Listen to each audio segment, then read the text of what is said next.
بسم الله الرحمن الرحيم والشمس وضحاها والقمر إذا تلاها والنهار إذا جلاها والليل إذا يغشاها والسماء وما بناها والأرض وما طحاها ونفس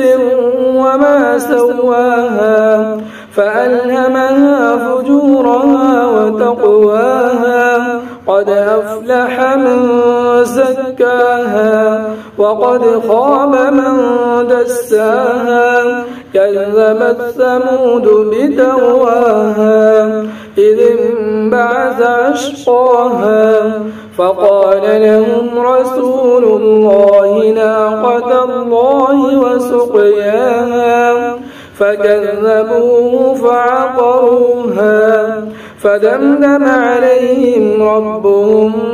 بذنبهم فسواها ولا يخاف